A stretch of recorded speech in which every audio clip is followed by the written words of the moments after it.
본문을 가지고 입양, 양자삼음이라는 제목으로 말씀을 함께 나누도록 하겠습니다. 오늘 본문은 양자삼음, 오늘날 우리말로 얘기하면 입양에 관한 말씀입니다. 여러분 혹시 입양에 관해서 생각을 해봤거나 또 관심이 있으신 적이 있으십니까? 입양. 우리 교회에는 아직 입양에 관련된 소식들은 없습니다. 근데 오늘 본문을 보면 입양이 얼마나 큰 축복인가, 입양이 얼마나 큰 은혜인가를 함께 볼 수 있습니다.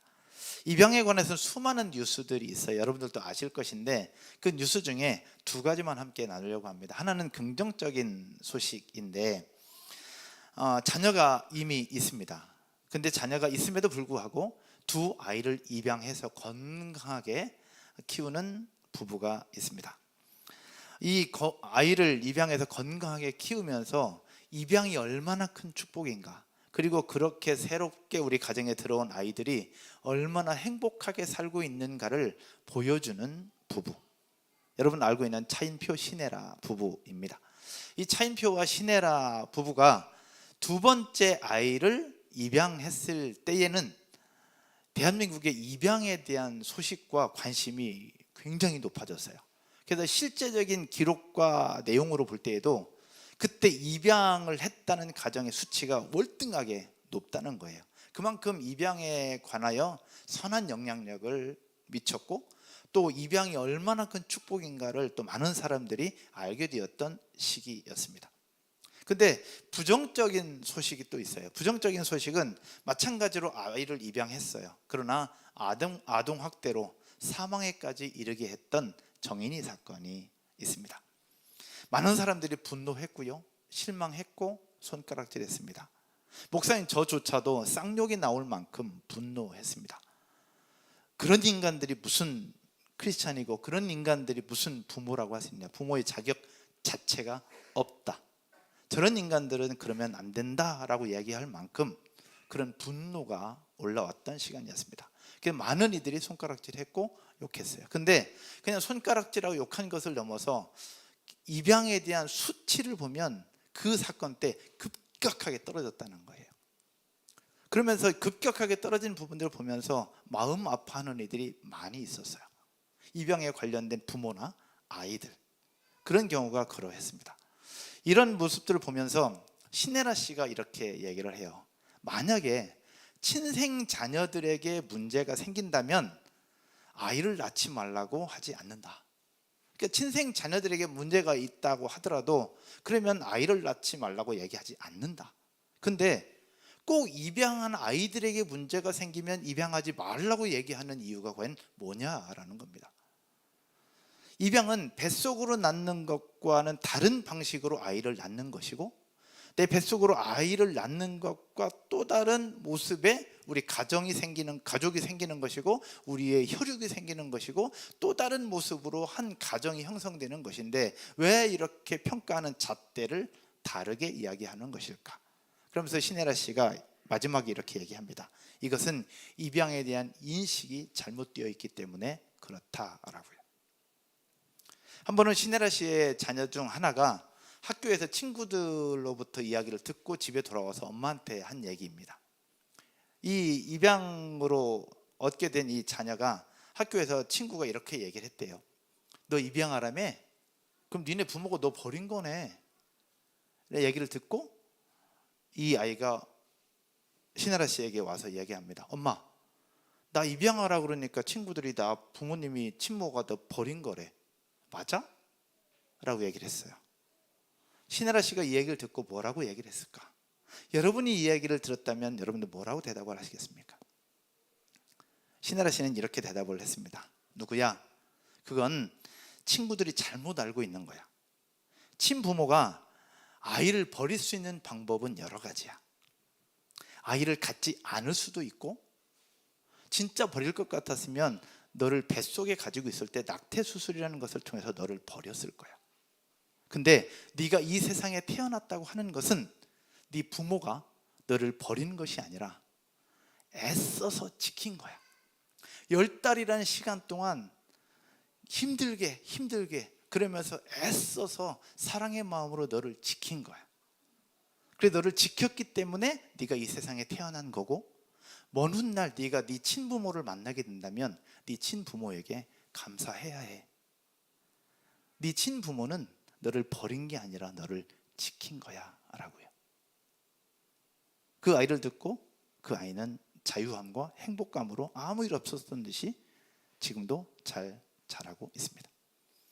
여러분, 왜 이런 생각들이, 이런 인식들이 나타나느냐? 입양에 대한 인식이 잘못되어 있기 때문에 그러합니다. 입양은 슬프거나 아픈 것이 아니라 축복입니다. 믿으시기를 주님의 이름으로 축복합니다. 축하해줘야 하고요, 적극 권장해야 합니다. 물론 현실적으로 쉽지 않을 수 있어요. 그러나 입양은 축복이고 권장해야 되고 축하받을 일입니다. 부모도 아이를 얻었으니 축하해야 되고, 아이도 부모를 만났으니 축하받아야 합니다. 하나의 가족이 되는 거니까 얼마나 행복한 일이에요. 얼마나 큰 축복입니까? 이런 축복된 일들이 생겨날 수 있었으면 좋겠고, 또 우리 공동체도 그런 일들이 있으면 더 좋겠다라는 생각이 듭니다.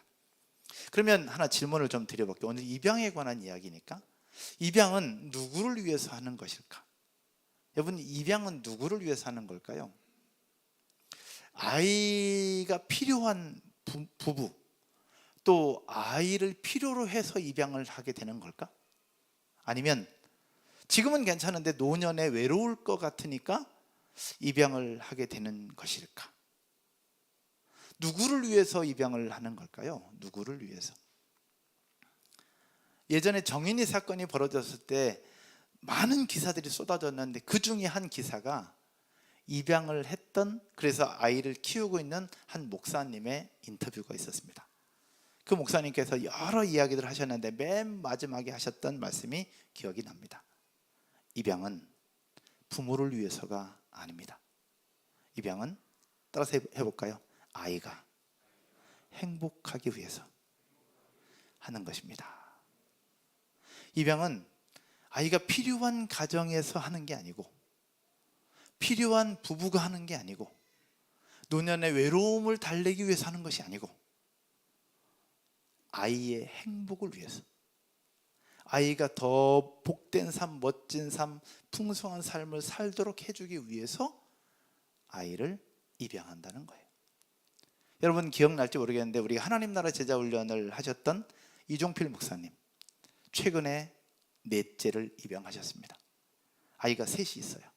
근데 마지막 막내 아들을 입양하셔서 이제 등산 다니면서 목에 목마를 태우고 그 아들을 데리고 여행을 다니고, 그 아들에게 진짜 행복한 삶이 무엇인지, 하나님을 믿고 하나님의 백성이 되는 것이 얼마나 행복한지를 아이에게 보여주고 누리게 하기 위해서 입양했다고 얘기를 하면서 최근에 넷째를 입양하셨더라고. 여러분, 입양은 우리를 위해서가 아니에요. 어른을 위해서가 아니고 부모를 위해서가 아니라 아이를 위해서 하는 거예요. 오늘 본문에 사도 바울은 입양에 대해서 얘기를 하고 있습니다. 우리는 예수 그리스도로 말미암아 우리를 하나님의 아들로 삼아 주셨다라는 사실, 믿으시기를 주님의 이름으로 축복합니다. 예수 그리스도로 말미암아 우리를 하나님의 자녀로 삼아 주셨다는 거예요. 한마디로 얘기하면 우리가 하나님의 가정에, 하나님의 집에, 하나님의 식구로 입양되었다는 것을 얘기합니다. 그러면 여기서 하나님이 우리를 자기 아들 삼아 주신 것은 하나님을 위해서 그런 걸까요? 하나님이 필요해서 그런 걸까? 하나님이 뭐가 부족해서 우리 같은 죄인을 양자로 삼고 아들로 삼아 주셨을까? 하나님이 필요해서가 아니에요. 하나님이 우리를 양자로 삼아 주신 이유, 우리를 아들 삼아 주신 이유, 우리를 입양하신 이유, 그것은 바로 무엇이냐? 따라서 한번 해볼까요? 100% 우리의 행복을 위해서. 우리의 행복을 위해서. 아멘이십니까? 100% 우리의 행복, 우리가 건강한 삶, 풍성한 삶, 영적으로 행복한 삶을 살기 위해서 우리를 자신의 아들 삼아 주셨다는 사실들을 우리는 기억해야 됩니다. 양자 삼음, 입양, 이것을 헬라어로는 휘오세이아라는 단어를 씁니다. 휘오스가 아들이거든요. 그러니까 아들로 삼아 주심, 이것을 양자 삼음이라고 이야기를 합니다. 신약 성경에 총 5번이 등장을 해요. 5번이 등장을 하는데 역사적인 근거를 찾아보니까 로마의 입양 의식에서 비롯되었음을 발견할 수 있었습니다. 그래서 로마법을 한번 찾아봤어요. 로마법에 입양을 하고 양자가 된다는 것은 어떤 일이 있느냐? 크게 네 가지의 축복이 있더라고요. 그러니까 로마법에 의하면 양자가 된다는 것에 네 가지 축복이 있는데 정리를 좀 해봤어요. 그 중에 하나는 무엇이냐? 양자는 그의 옛 가족 안에 있는 모든 권리를 상실을 합니다. 옛 가족이 있었던 모든 권리를 상실해요. 그런데 여기에서 새 가족 안에 있는 모든 권리를 얻게 됩니다. 새롭게 들어가는 그 가정의 모든 권리를 다 얻어요. 두 번째 축복은 무엇이냐? 새 아버지의 재산에 대한 상속권을 다 갖게 됩니다. 그래서 부모가 가지고 있는 기업을 물려받을 수 있고요, 유산도 물려받을 수 있습니다. 법적으로 당당하게 눈치 보지 않아도 돼요.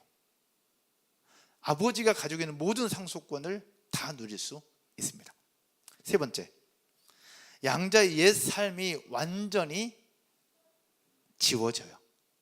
완전히 지워집니다. 예를 들어서 법적으로 모든 빚이 탕감되는 게 아니라 취소가 돼요. 제로가 됩니다. 빚이 전혀 없었던 것처럼, 아무 일이 없었던 것처럼 싹 깨끗하게 되는 것이 바로 양자됨의 축복이었습니다. 예수 그리스도로 말미암아 우리가 하나님의 자녀가 되었을 때 인간의 모든 죄가 사라지고 예수 그리스도의 이름으로 의로운 자가 되는 것이 여기에서 비롯된 거예요. 우리가 예수 그리스도의 이름으로 하나님의 아들 양자가 되었을 때 우리는 새로운 인생이 되잖아요. 새로운 삶을 사는 게 되는 거예요. 우리 옛 모든 죄, 모든 허물, 모든 아픔들 다 사라지고 예수님 때문에 새로운 인생을 살게 되는 것이 여기에서부터 근거가 된 거예요.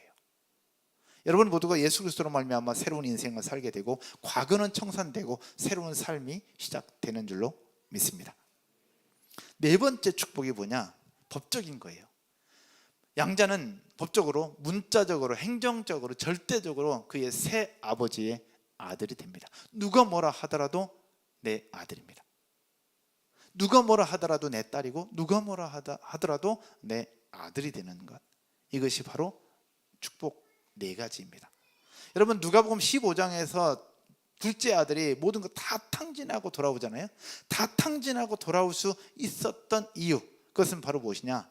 그 아들됨의 권세 때문에 그래요. 만약에 둘째 아들이 종이었다면 돌아올 수 있었을까요? 절대 돌아오지 않죠. 아들이었으니까 돌아올 수 있었던 겁니다. 사도 바울은 예수님 믿기 시작한 그리스도인들의 새로운 상태를 설명할 때 이 로마법에 근거해서 설명을 하고 있는 거예요. 오늘 에베소 교인들을 향해서도 그렇게 이야기를 하고 있는 겁니다. 즉 예수 그리스도로 말미암아 새로운 인생, 새로운 양자가 되었다는 것은 믿는 자는 바로 노예의 해방과 같다라는 겁니다.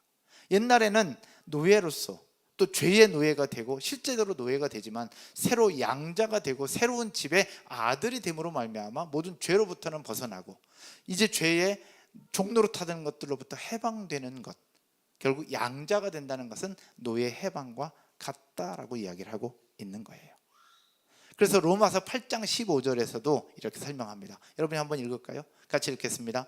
너희는 다시 무서워하는 종의 영을 받지 아니하고 양자의 영을 받았으므로 우리가 아빠 아버지라고 부르짖느니. 우리가 하나님을 누구라고 부른다고요? 아빠 아버지라고 부른다는 거예요. 그래서 우리가 기도할 때 하나님 아버지라고 부를 수 있는 것, 여러분은 하나님의 아들이고 하나님의 딸인 줄로 믿으시기를 주님으로 축복합니다. 여러분은 다른 존재가 아니에요. 이제 하나님 앞에 눈치 보지 않아도 돼요. 하나님이 우리의 아빠, 아버지니까. 또 하나는 성경 갈라디아서 4장 6절에서도 이렇게 말씀합니다. 같이 읽을까요? 너희가 아들임으로 하나님이 그 아들의 영을 우리 마음 가운데 보내사 아빠, 아버지라 부르게 하셨느니라. 아멘. 종의 생활은 이제 끝났습니다. 이제 하나님 앞에서 눈치 보지 않아도 되는 거예요. 죄의 모습이 있다고 해서 눈치 볼 필요 없이 그럼에도 불구하고 아들됨의 권세를 가지고 하나님 앞에 자유롭게 나갈 수 있기를 주님의 이름으로 축원드립니다. 근데 여러분, 양자가 된다는 것에는 신학적인 원리가 있어요. 어떤 원리를 가지고 있느냐? 바로 하나님의 예정과 연관이 되어 있습니다. 따라서 한번 해볼까요? 하나님의 예정. 하나님의 예정. 예정이라는 부분들은 미리 정하셨다는 뜻이에요. 결국 하나님께서 우리를 정하셨어요. 우리를 구원해 주시기로, 우리를 아들 삼아 주시기로 정하셨어요. 창세기에서 하나님이 창조하시기 전에, 우리가 태어나기도 전에, 그리고 미리 예정하셔서 우리를 정해 놓으셨다는 거예요. 함대희, 너 내 아들이야. 은혜, 내 아들이야. 영천이, 내 아들이야. 하나님이 그렇게 정해 놓으셨다는 거예요. 이미 정해 놓으셨어요. 여러분 모두를 다 그렇게 정해 놓으신 줄로 믿습니다. 오늘 기도해 주셨던 인경 집사님, 하나님의 딸임을 하나님 이미 창세 전부터 정해 놓으셨다는 이야기예요. 아멘이시죠?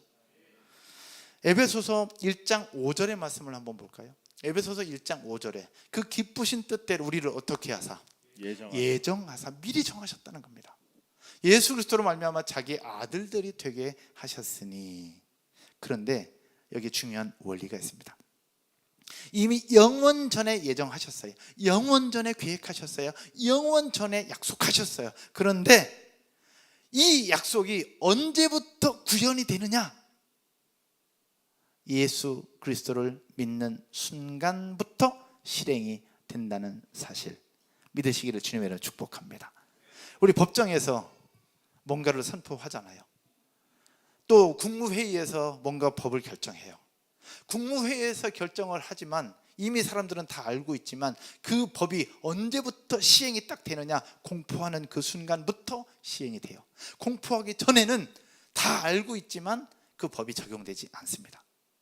예수 그리스도를 믿는 게 거기에서 비롯해요.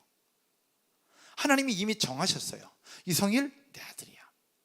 임성례 내 딸이야. 기봉이 내 아들이야. 내 아들이야. 이미 다 정하셨어요. 이미 다 정하셨는데 그 정하신 것이 언제 실효가 딱 되느냐? 기범 집사님, 예수님을 나의 구주, 나의 하나님을 믿는 그 순간부터 결정이 딱 된다는 거예요. 그래서 오늘 성경에서 얘기해요. 예수 그리스도로 말미암아. 할렐루야. 예수 그리스도 안에서. 여러분 모두 예수님을 믿으십니까? 정말 믿으세요? 믿는다면 믿는 그 순간 여러분은 하나님의 자녀가 되고 하나님의 아들이 되어 이미 양자 되었고 하나님의 가족으로 입양되었다는 사실입니다. 이 사실을 믿음으로 지금보다 더 멋지게, 더 당당하게 살아갈 수 있기를 주님의 이름으로 축원드립니다. 근데 여기서 또 하나 중요한 것이 있습니다. 한 아이가 한 가정에 입양되기 위해서 뭘 준비해야 될까요? 한 아이가 그 가정에 입양되기 위해서 뭘 준비해야 될까? 혹시 입양에 관심 있는 분들 혹시 알아봤을 수도 있어요. 한 아이가 그 아이의 집안에 입양되기 위해서 뭘 준비해야 될까? 혹시 여러분 뭘 준비해야 될까요? 아이가 그 가정에 입양되기 위해서 돈? 깐난아기가 무슨 돈이 있겠어요? 마음의 준비? 깐난아기가 무슨 마음의 준비를 하겠어요? 뭘 준비해야 될까요? 한 아이가 한 가정에 입양되기 위해서 준비할 것은 제로. 그 어떤 것도 없습니다. 만약에 준비를 해야 된다면 누가 준비를 해야 될까? 아이를 입양하고 아이를 양자 삼는 부모와 그 가정에서 준비를 해야 합니다. 그래서 입양되는 아이의 입장에서 보면 무엇이라고 이야기할 수 있냐? 거저주시는 은혜예요. 내가 아무것도 준비하지 않아도 그 집에서 그 부모는 나를 받아주는 거예요. 성경에서 오늘 본문에서 그렇게 이야기를 합니다. 오늘 본문 5절과 6절을 한번 보실까요? 5절과 6절. 그 기쁘신 뜻대로 우리를 예정하사 그리스도로 말미암아 자기의 아들들이 되게 하셨으니. 6절 같이 읽을까요? 6절. 이는 그가 사랑하시는 자 안에서 우리에게 어떻게? 우리에게 어떻게? 우리에게 어떻게요? 거저주시는 바.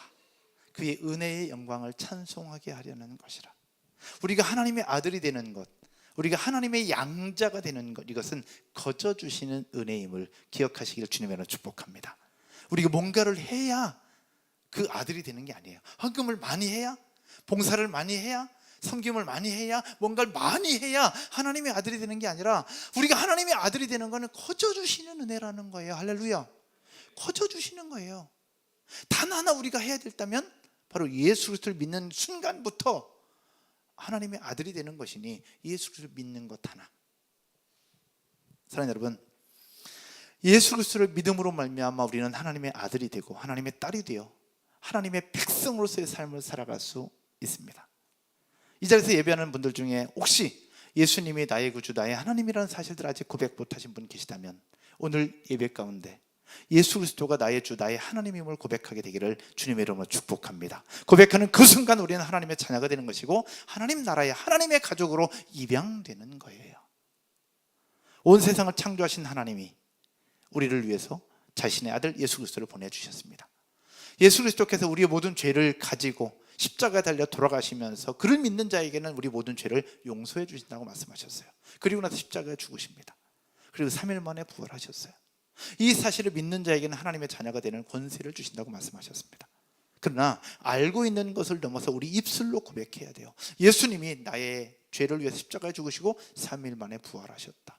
예수 그리스도를 믿음으로 고백하는 이에게 하나님의 자녀가 되는 권세를 주시고 영원한 영생, 영원한 생명을 누릴 수 있다라는 사실을 고백하고 예수 그리스도가 나의 주, 나의 하나님임을 고백하며 하나님의 자녀로 다시 한번 거듭나고 하나님의 양자로 세워져 멋진 인생을 살게 되는 저와 여러분 모두가 되기를 주님의 이름으로 축복합니다.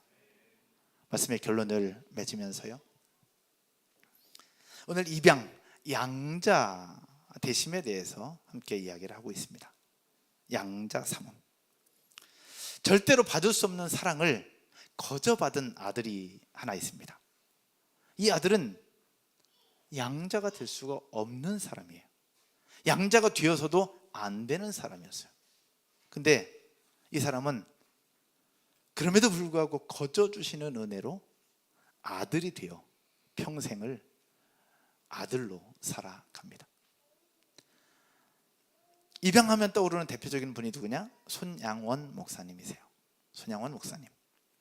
손양원 목사님은 내 형제 중에 지극히 작은 자 하나에게 한 것이 곧 내게 한 것이니라 하는 그 말씀을 믿고 또 그 말씀에 순종하고 말씀을 실천하며 살았던 아주 존경스러운 목사님이신데, 이분은 이 말씀을 실천하면서 여수에 있는 애양원이라고 하는 곳에서 나병 환자, 문둥병자들을 치료하고 그들과 함께 살았던 목사님이세요.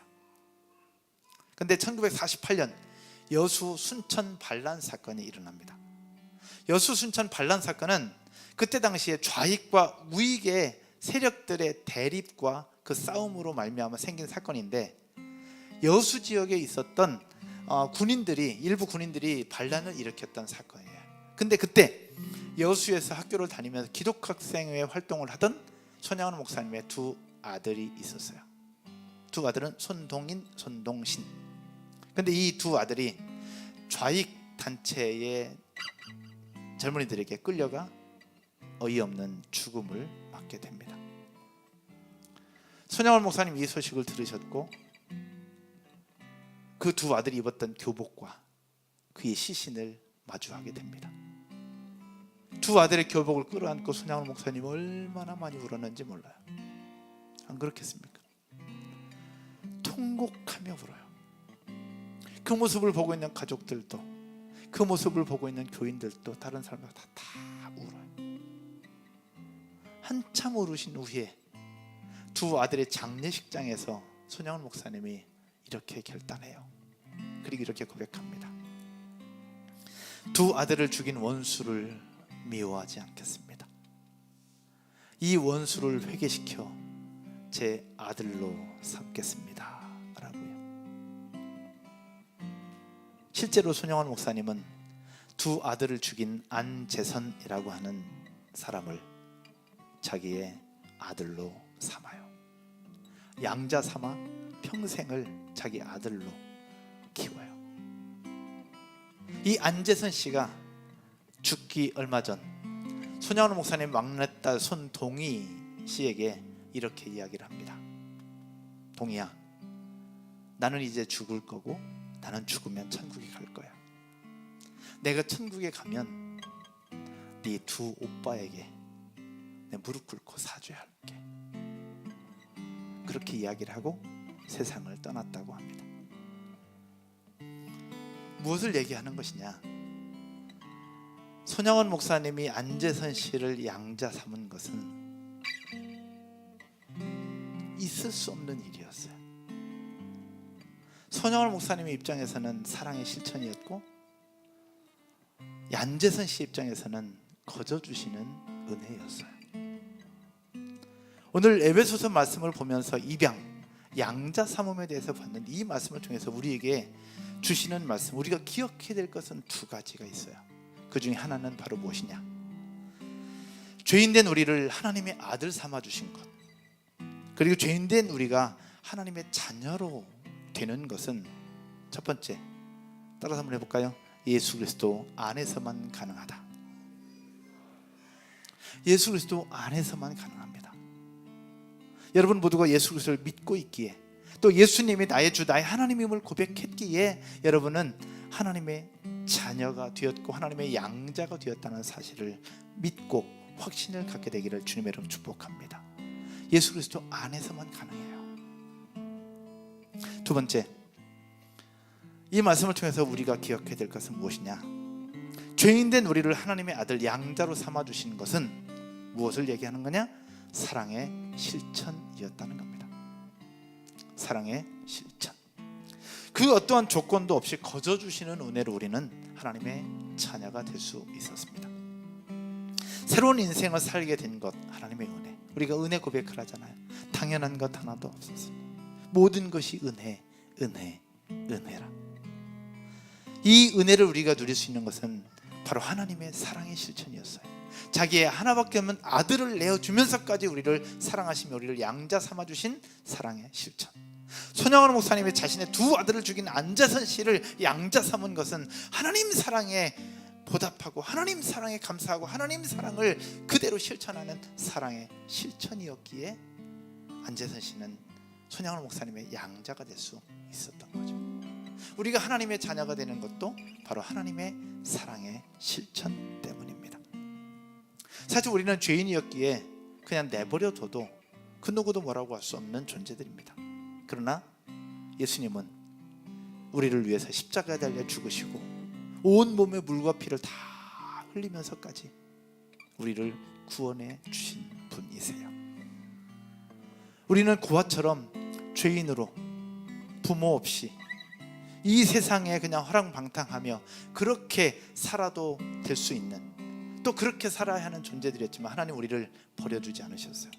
고아처럼 버려두지 않으시고 우리를 받아주시고 우리를 끌어안으시고 자기의 온 몸에 있는 물과 피를 다 흘리시면서까지 우리를 구원해 주신 예수 그리스도로 말미암아 주신 거저주시는 은혜. 우리가 감사의 고백을 하지만 감사하지 않을 수 있어요? 우리가 하나님을 예배하지 않을 수 있습니까? 그래서 우리가 예배하는 것이고, 그래서 우리가 감사하는 거죠. 오늘 하루뿐만 아니라 이번 한 주간의 삶에도, 특별히 이번 추석 때 가족들을 만날 때에도 가족이 마음에 들든 안 들든 우리 가족이라는 것 자체로 감사함을 고백하고 우리에게 주신 사랑을 또 가족들에게 나누고 베푸는 사랑을 실천할 수 있는 저와 여러분 모두가 되기를 주님의 이름으로 축원드립니다. 자리에서 일어나셔서 같이 찬양 한 곡 드리면서 기도하십시다.